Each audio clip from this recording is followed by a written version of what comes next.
just simply don't have equal treatment under the law. The beauty of the Dobbs decision is it sent it back to we the people to decide that profound moral issue.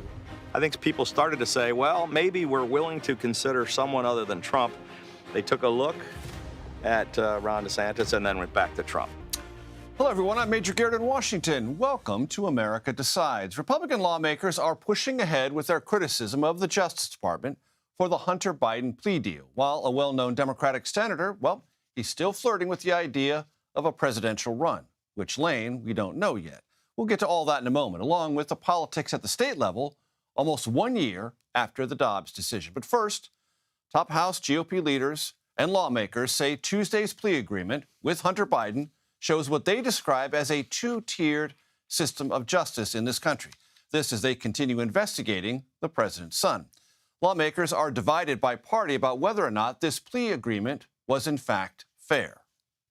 I don't know who the judge is in this case, but I tend to just trust our justice system to get it right. If they had this evidence on the Trump family, on President Trump's children, you would already see them locked up in jail.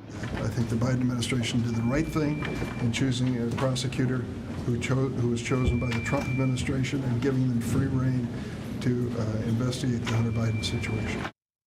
I spoke with a panel of reporters about this and another famous Democrat named Joe earlier today. Ed O'Keefe, as you well know, CBS News' senior White House and political correspondent. Olivia Beavers is a congressional reporter for Politico, and Liz Landers is a political correspondent. Olivia, let me start with you. On the Hill this week, two topics, well, many topics, but two I want to talk to you about. Republican reaction to Hunter Biden's plea deal and the Durham testimony before the Judiciary Committee on what he found, the implications thereof, and also, not incidentally, Republican reaction to that. I think what you're seeing with both of those cases, Republicans feel like they didn't take it far enough. With Hunter Biden, James Comer, the oversight chairman, came out calling it a sweetheart deal. My colleague reported, and he basically said this was supposed to be a comprehensive resolution in terms of the federal government's investigation into Hunter Biden's legal liabilities. House Republicans are not going to take that. They want to be looking at his businesses with foreign entities. They're going to be calling in Devin Archer within the next couple of days, who is his former business partner, and they're hoping to get more information from him on that. And I know that James Comer and Jim Jordan, the chairman of the Judiciary Committee, spoke last night, and they're trying to decide whether to move forward with contempt against FBI Director Wray, because they're frustrated about the documents that they've been trying to push and saying that the one that they got yesterday was too redacted and not really what they were hoping to review. So they're pushing forward on that. As for Mr. Durham, the special counsel who is looking into the government's investigation into Russia, he did 3 different prosecutions and only one landed. And Republicans feel like it took too long. It didn't go hard enough in whacking. And so I think that you're going to see some frustrations boiling up again with Republicans. Ed O'Keefe, I'm sure the White House has a perspective on both, but particularly Hunter Biden. Publicly, it's not to say much of anything at all. I'm very proud of my son, were the 6 words muttered by the president about this, and that's about all we're going to get from him until he's cornered by a reporter on it at some point again, if at all. The White House understands it's a personal, a family matter, not only a 5-year legal ordeal that may or may not be over. There may be other legal matters that we just don't know about quite yet. There is an issue also, frankly, with Hunter's I guess, for lack of a better term, love child, frankly, with a woman in Arkansas that the Biden family hasn't recognized, is yet to be settled as well. So that one remains out there as well. And it all speaks to the personal issues that Hunter has faced, that the president is especially sensitive to, as any parent would be for their child. So that's the way the White House treats this. As for what the Republicans are doing, the White House attitude is, if you really want to go down that path and continue spending taxpayer money and your time on issues related to that, you go right ahead, because there are plenty of other things Congress could be focused on that the oversight and judiciary committees, at least, are continuing to refuse to focus on. And Liz, as I was able to monitor House and Senate Democratic reaction yesterday to the Hunter Biden plea deal, such as there was, one thing kept phraseology popping up. Trump appointed U.S. attorney. Trump appointed U.S. attorney. And then there would be whatever the reaction was. That seems to be the first card the Democrats want to play on this. Right. I think you saw someone like Congressman Jamie Raskin say that this deal that was brought forward shows that there is no favor because Hunter Biden has pleaded guilty to this now. I think Democrats are leaning into the fact that this was a Trump-appointed U.S. attorney there in Delaware, and also making the point that President Biden, when he came into office, could have replaced that U.S. attorney there in Delaware. He did not do that. I think we also saw today the Attorney General Merrick Garland speak to this. I think he was asked about this at an international forum that he was speaking at, and he said that he has let that U.S. attorney also do his work there. I think the Biden White House and the administration is being so careful to not interject in this. And actually, I spoke to a Biden campaign official yesterday who said that they don't want to comment about this, basically because they don't, because this is not in Joe Biden's nature to comment on ongoing investigations and to comment on things that the Department of Justice is doing. Well, and anyone who has a political reporter's notebook in this town knows there is, among many evergreen stories, the Joe Manchin story. What's on the mind of Senator Joe Manchin? What are Senator Joe Manchin's intentions? That was a regular story all through all the conversations and negotiations over the Biden legislative agenda. Now it is in a slightly different, highly more political realm. Is he going to run for president as a third-party candidate? Is he going to run for re-election? Ed, I understand you've had some conversations in this sphere. What can you tell us? He's not ruling anything out yet. Oh, and as cliche, that. but as cliche as that is, the guidance on that is, to me at least, has changed a little bit, in that he legitimately is keeping every potential option open. Running for re-election in a state where polling, as unreliable as it may be this early on, suggests he's trailing whichever Republican opponent he faces. He's been there before. Is this time any different? We'll wait and see, and it'll depend in part on how popular the president is. Don't run for re-election and go become something like the president of West Virginia University, or run for president. But run for president as a third-party or independent candidate, or as the face of this no-labels movement that has been sort of stalking Democrats and Republicans, not only here in Washington, but across the country, threatening to put together a 50-state strategy. With tens of millions of dollars of donations already in the bank. And a bunch of consultants who've done this before but never done it quite successfully, and so they're looking for something to do. That is the third option that is most alluring, perhaps, to him and his world, but also the most threatening, of course, to Democrats and Republicans. One thing he's never been asked, if he's so interested in running for president, why not just challenge Joe Biden? Especially at a time when Robert Kennedy Jr. is pulling what? Somewhere between 20 to 40% in some polls? Right. Why not just go after him if you're so interested in it? I think what he's most interested in is ensuring that people like us continue talking about him as often as possible, because then he immediately becomes a factor in whatever big issue is before the Senate at the time. So it'll be permitting reform potentially later this year, the appropriations process, the defense bill. It allows him to weigh in because he's going to be a needed vote. And that's what any senator wants, to be in the middle of it. I would also just add that I think that Manchin is sort of tapping into something more broadly in this conversation as we go into 2024, which is if the candidates are President Joe Biden with a rematch against former President Donald Trump, people don't want that. I talk to a lot of voters. I'm sure you guys hear this when you're traveling around, too. People are really tired of this idea that it's going to be the same two guys again. So I think that Manchin probably hears that in West Virginia from his supporters, who probably do want him to run for president, maybe some against Biden, but some probably just in this more centrist middle lane that Manchin could potentially occupy. I just see, like, the last 2.5 years, it's sort of been a conversation of which Joe is president in D.C., Joe Manchin or Joe Biden, and he is kind of keeping this conversation going right now. Olivia? Well, with Manchin, his last re-election was tough. He had won by 3 points, and we think that this might be his toughest one. We call it the Manchin meter, trying to detect where he is on things, and he never misses an opportunity to try to leave us guessing because, like Ed said, we will keep talking about him, and he might also, his colleagues don't want him to leave because they fear that if he leaves that Senate seat, it's going to flip red, and that Republicans only need to flip one seat to win the Senate in the upcoming election. So they're trying to encourage him to stay, and that might give him more leverage as he sort of weighs as will I, won't I, and pushing the agenda items that he wants to pass and saying, well, you know what could make me stay? This, that. Liz Landers, Olivia Beaver, Ed O'Keefe, we thank you so very much.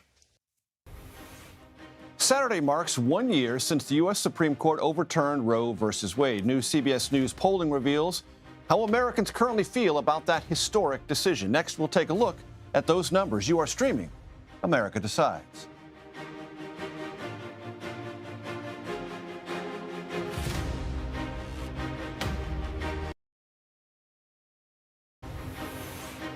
Welcome back to America Decides. We have insight on how Americans feel about the Supreme Court's decision, now almost a year old, to overturn Roe v. Wade.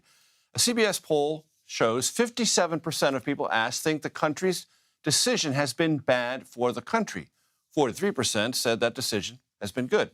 CBS News political correspondent Caitlin Huey-Burns joins us now. Caitlin, always great to see you. Good to see you, too. Well, in that year since that landmark Supreme Court decision overturned Roe v. Wade, abortion rights activists have been looking at states that have passed restrictions, and they're turning directly to the voters to pass constitutional amendments to preserve access.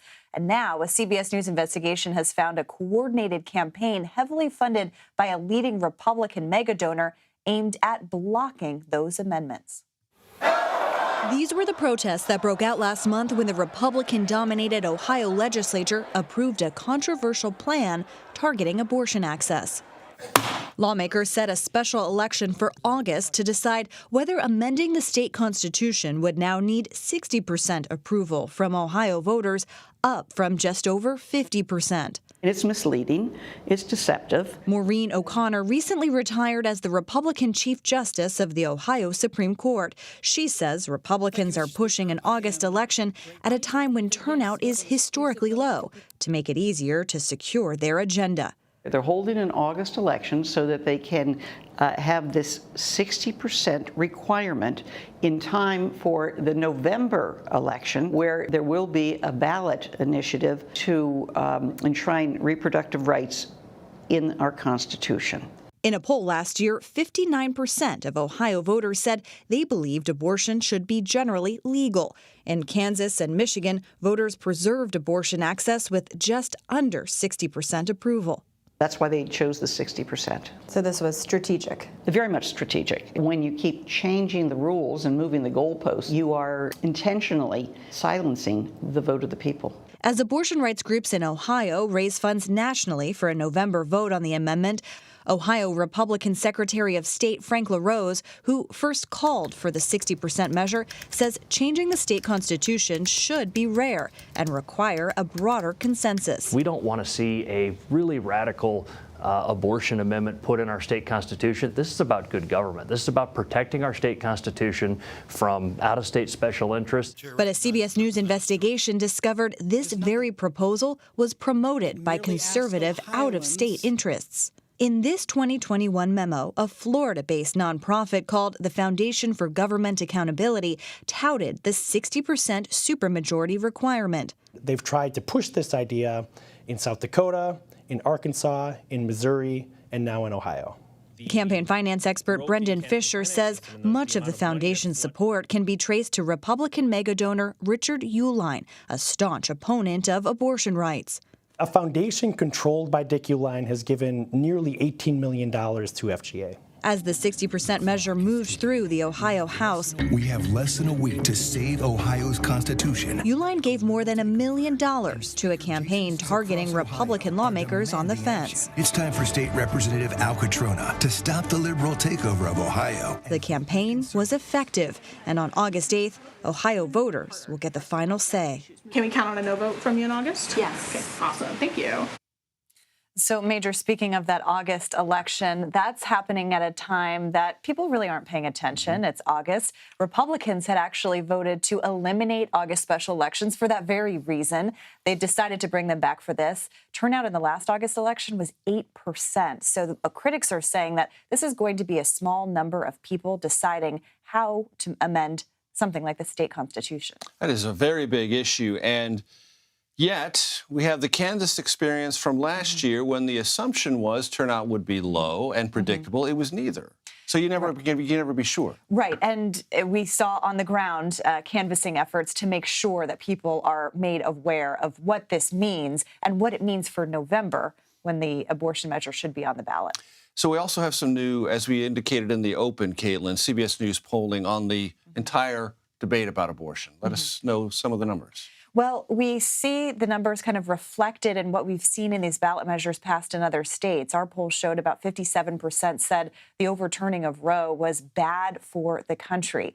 And that also kind of speaks to what we addressed in this piece of reporting, which was that those who are trying to stop these or make it harder for these amendments to pass are really looking at those numbers, a lot of critics say, because when you look at, 57% is kind of around the number that these other measures have passed.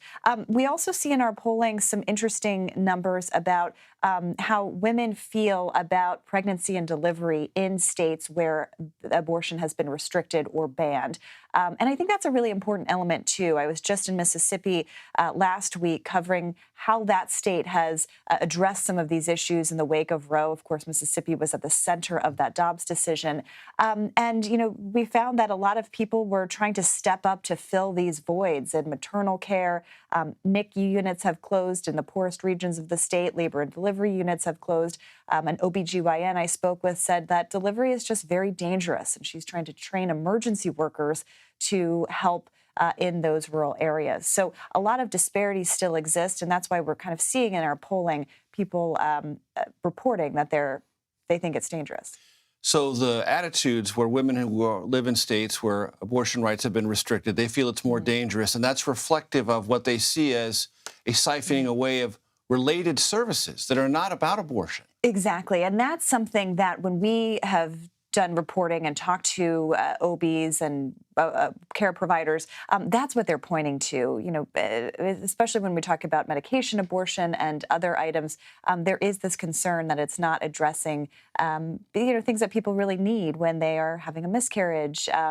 The doctors kind of feeling stifled in terms of potential litigation or not knowing what the laws on the books what actually advice they can give, what advice they can't, what things they may say or do that might put them in legal jeopardy. They're nervous about all that. Exactly. And so for a lot of people, this goes beyond the procedure and more at the issue of all the uncertainty. The ramifications continue. Caitlin Huey-Burns, thank you so very much. As we continue to look ahead to 2024, this is a politics show after all, I sat down with former Republican Maryland Governor Larry Hogan to discuss a possible third-party run and ask him why he finds both Joe Biden and Donald Trump to be, quote, unacceptable candidates. You are streaming America Decides.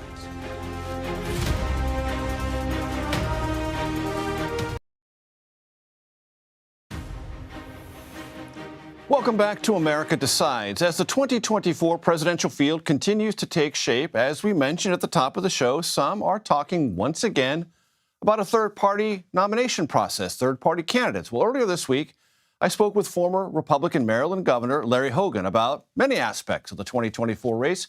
And during our conversation in Annapolis, Maryland, I asked Hogan if he would seek the nomination of the no-labels third-party ticket. There's been an awful lot of people kind of attacking that effort, but you just don't know. Right now, about 70% of the people in America do not want Joe Biden or Donald Trump to be president. They don't want a rematch of 2020, and yet that appears, if the nominations were taking place today, that would be the case. And so if 2/3 of the people in the country really don't want either one of choice A or choice B, then I don't think you can close the door to C, which would be a unity ticket, put up someone else. And it's never happened before. It's never been successful. It's not something I'm pursuing, but it's you've got to leave the door open in case of emergency, break glass. Would you be at the top of that ticket? I think there are certainly a lot of people that would feel that I'd be a potential person. How do you feel about it? I think it's a long way off, and my efforts right now are trying to stop Donald Trump from being the Republican nominee, and I'm hoping that one of my friends will be able to beat him, and then I can get behind them. As you look at the Republican field, Governor, evaluate Ron DeSantis so far. I think DeSantis has really underperformed. He started out, and we've seen this happen before in other races, but he was the one getting all the attention. He was wall-to-wall coverage on Fox News. He was the only one other than Trump that was really getting a lot of attention. He raised a ton of money. He was a fairly successful governor in a big state who got reelected.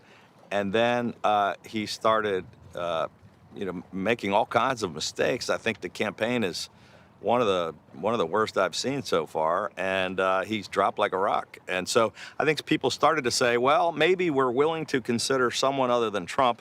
They took a look at Ron DeSantis and then went back to Trump. So I think he dropped 18, 20 points in the polls, and now you're seeing other people rise up. And there were a whole bunch of people stuck in single digits. I was one of them. We were all statistically, within the margin of error of each other. There were 7 or 8 different people. One of them, I think, has a chance to surpass Ron DeSantis. Is it over for DeSantis? I think it's getting close to being over. I mean, you can always, you see comebacks. John McCain pulled a comeback and Bill Clinton pulled a comeback, but at this point, he's headed in the wrong direction. And if you were to describe the central mistake he made, what would it be? I think the culture wars, the dumb comments about Ukraine, the fact that he's got some strengths, but he's also got some weaknesses. I mean, he just doesn't connect with people. He's not a good campaigner. He's not a good debater. He's a smart guy. Went to Yale and Harvard. Doesn't lead with that. Yeah, he doesn't lead with that. Yeah, he says he went to school in the Northeast somewhere. I think, everybody was thinking he was the guy to beat, and now I don't think too many people think that. If the nominations were propounded today, it would be Joe Biden and Donald Trump. Do you think that's how it's going to end up? I can't really give a percentage, but look, if you go back to the 2016 election, at this point in time, everyone thought that either Scott Walker or Jeb Bush were going to be the nominee. Donald Trump was at 1% or less than 1%. So it dramatically changed. Joe Biden was not expected to be the Democratic nominee. There were people that were counting him out, and he came back and was a nominee. So I think the same thing could happen this time. Someone we're not even expecting could rise up. But conversely, we could be stuck with, 2 unacceptable candidates that the overwhelming majority of America doesn't want. In your mind, of those 2 unacceptable candidates, which is more unacceptable? Well, it's hard to say. I mean, look, I think Trump has obviously disqualified himself from being president. I didn't support him in the last 2 elections and don't think he should be anywhere near the White House again. I also don't think that Joe Biden is, at this point, with all due respect, I'm not sure he's capable enough to be the leader of the free world. And he's got some strong issues. I mean, it's sort of like, his slogan should be, don't believe your lying eyes. I mean, a majority of Democrats don't believe he should be the nominee and don't think he should be the president. Governor, when you say Joe Biden doesn't have the capabilities, do you mean physical and intellectual, or do you mean ideological? I hate to say that because I don't want to be critical, and I want the president to be successful, but I do believe he's diminished. He's not the same Joe Biden he used to be, and we've seen it. We've all seen the gaffes and the stumbling, he's 80 years old. I think he and Trump are both, perhaps they'd be the 2 oldest presidents in history, and we might need somebody a little bit younger. That does it for today. You can stream America Decides Monday to Thursday at 5 p.m. Eastern. You are streaming CBS News.